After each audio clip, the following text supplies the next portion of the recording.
Hey guys and girls, welcome back to another exciting episode of All About You. In today's segment, I have my boy, Jonathan Severus. you already know, aka Scoop Face. We are doing a video of the Naruto CCG, and guess what? It's going to be a match. Now, I know I haven't put much content on this channel, especially because of COVID, and a lot of things been happening. So, we as a whole community or as a whole, species have to just, do our best in order to stay safe and work on the things that are very important at this moment.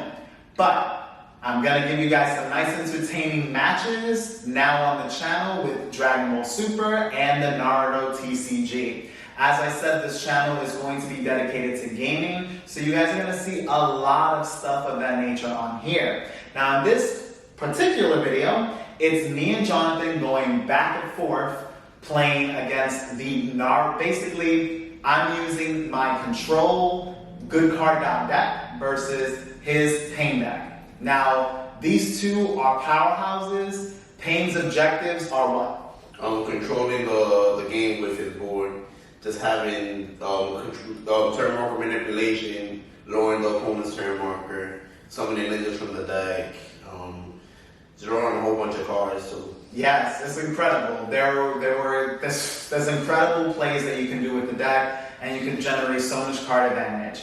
And it's best at controlling your opponent's turn marker and while controlling your own. So you're going up and they're going down essentially.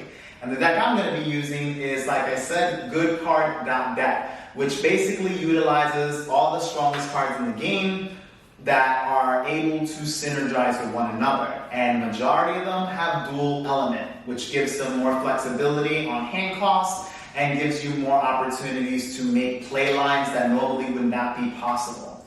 So you guys are going to see a pretty intense match between me and him. We're going to go at it, and at the end of the video, you guys let me know what you think. So let's begin. Alright guys, so we are starting our first match. This is going to be Pain versus a control multicolored deck known as good card deck. So as you can see, we roll in, and Jonathan's going to end up winning the dice roll, so it's going to be pretty interesting. Now, as far as the dynamics of this matchup, you have to realize that Pain's goal is essentially to lower your opponent's turn marker while upping its own. So it can regulate turn markers while putting your opponent at a major disadvantage, while it can build the big beat sticks that the deck is capable of having. So right now, the type of deck I'm playing is pretty much all colors. So we have all elements that are being used, and it's just very well put together based on the limited / ban list that we have. So as you can see, we are really going to get this started.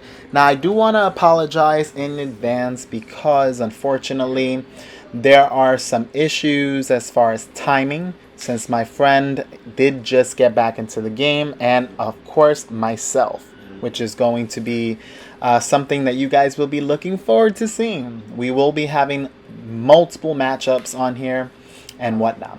So we started off, as you can see, I just played my Hotaru, and I am going to be... Oh, I guess I went first this game. Okay. Apparently I went first. I do want to apologize about that. It seemed like I did not. However, I did go first, and we're going to see how this plays out. This is going to be very interesting because, again, this matchup, it requires some patience when it comes to just making sure that you have the right play lines and the right cards at hand. So Jonathan is, like I said, he's going to be taking his time. So, bear with me. But he should be fine as the match goes along. You guys should see more crisp gameplay. If you have any questions on rulings, you can always ask in this comment section below. You can also message me directly if you have my Facebook, which is Anthony Hernandez Stronghearted, and you can get in contact with me. And it's great to be back, ladies and gentlemen. So you guys are going to have some fun watching matchups. So this is pretty much it. He's activating this mission card, which is basically allows you to select one ninja and place it in your hand. So it gives him a chance to potentially get a ninja and not lose curb. And because it's a turn 0 mission card, it allows you to pretty much have an edge on having a turn play. So if you only have that in your hand and you have no ninja for the turn, you can chance it and have a pretty large probability of getting a ninja into your hand, especially a 0 drop in this case. Jonathan is selecting the turn 1 animal path, and we're going to see what he does.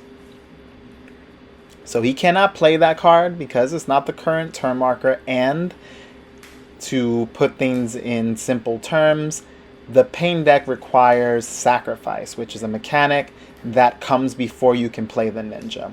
So he ended his turn. It's my turn. I'm starting off by using the same card he used, which is Toby, M-O-M, Man of Mystery.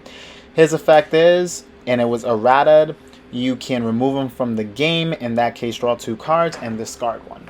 So just giving you guys clarity since I did not earlier. Our zones are going to be a little bit different. And I do also want to apologize for the screen not being able to contain everything. The camera that I have did not have the zoom capability, so I did my best. So now I'm playing Naruto Clone. His effect is you can search for one ninja with clone and add it to your hand. So essentially, I can search for KNS or Naruto Reliance, which you guys are going to see that. And KNS is Konoha Ninja Squad, which is one of the best 2 drops in the game. Has 4 mental power and just a bunch of power stats on it. So you guys are going to see what I do. And after that, I'm going to just shuffle up and I'll proceed to get some battle rewards since Jonathan is missing his turn 0. He missed it. That's one thing about this game, ladies and gentlemen. If you are new to the game or if you have already been playing for years, you know that not starting off strong is definitely a big issue. Most of the time, 9 times out of 10, you're going to want to mull until you have a 0 drop, or at least maybe 1 through the rest of the turn marker. So now I am using growth, and this is really bad for Jonathan. I'm getting 3 battle rewards in 1 shot. So after I'm done playing my missions and doing what I got to do, I'm going to be getting 3. So now this card is very interesting, okay? So what it allows you to do is you search your deck. You can discard 1 card and put it into your drop area. You can choose 1 ninja and put it into your drop area. Furthermore, you can shuffle up and draw 1 card.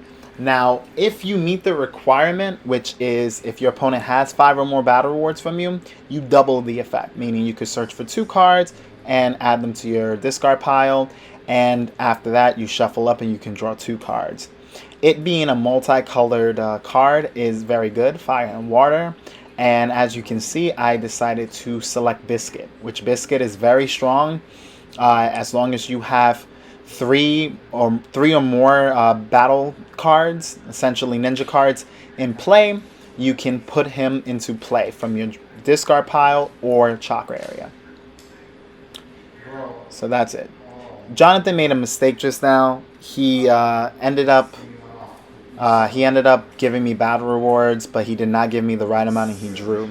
So at the time, I did not know which card he did have. So in order to balance the game state, I just told him to give me the top card of his deck. In tournament play, obviously things would be different. The judge would be called and you would probably have to select a card out of their hand at random if both players cannot verify the same card that was drawn. But anyways, we have Giant Rhino being played. And now it's my turn again, and we're going to be using another mission card, which you guys already know. This time, I'm going to more than likely want to grab Hidan.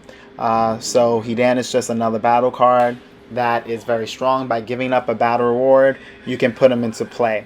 He's a turn 4 card, so on turn 4, you can start abusing that effect. And there we go. So I'm going to be talking about some of my play lines early in advance, so you guys do not get lost. you know. And if you have any questions about cards, again, definitely leave it in the comment section below. I use my hand cards as Feared by Genjutsu. As you guys know, what that jutsu may do, you can push a whole team. You make the opposing team standby, and if you have a ninja with Genjutsu, you can deal a damage to each of the opposing ninja. So now I'm playing Sakura Booksmarts. She is incredible. When she's put into play, you can draw a card, and when a ninja with a mental power of 2 or more, 2 or greater, is deployed, you can draw a card. So not put in play necessarily, it has to be deployed, off deployment. But there are some cards that allow you to deploy multiple ninjas, which would mean that it can trigger the effect multiple times. So now I'm using Infinite Embrace. Jonathan chained Eyes of Pain, which is only going to raise his turn marker up, considering that the proper ninja to get the better effect, which is to put your opponent's turn marker down by 1, would be the Pain. Well, not necessarily Pain, but I believe Naraka. Not Naraka. Oh God, I forgot this guy's name, but you guys should know who he is. He's the one on the picture. My names and memory of cards in this game is a little, I'm rusty. So please excuse the commentary. It'll get better as I continue playing the game, since I took a hiatus of probably 2 years now since I last played the game, or about at least a year and a half. So just excuse that. But content is going to be coming back on fire. So Jonathan right now is in a pickle. I have already several battle rewards. I have already 5 on him, and it's only going to just keep getting worse, unfortunately. You know, it's just a lot. Or 3. No, I have 3 plus 4, so I have 7 on him. And it's going to be bad once I send out to attack. I'm using Monsters Research, which is a great mission card.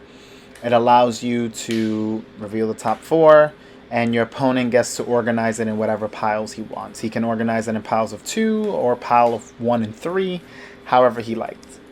And because he can choose, you as the player, as the owner of the card, you have to choose the pile after he sets the pile, as your opponent sets it. I'm going to take the Fear by Genjutsu. Jonathan is in a really bad predicament. I have game on board already because I have enough battle rewards. So this is going to be rough.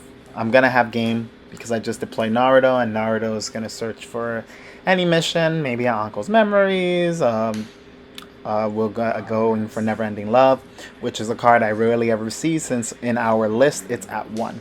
It's called the TAOP list, TAOP. So now we're going to move into our organization step, and I'm going to be teaming up Naruto. Reliance ability, again, when it's deployed, you search your deck for a lightning or wind mission and add it to your hand, or you can search your discard pile for a lightning or wind mission. It's game on board.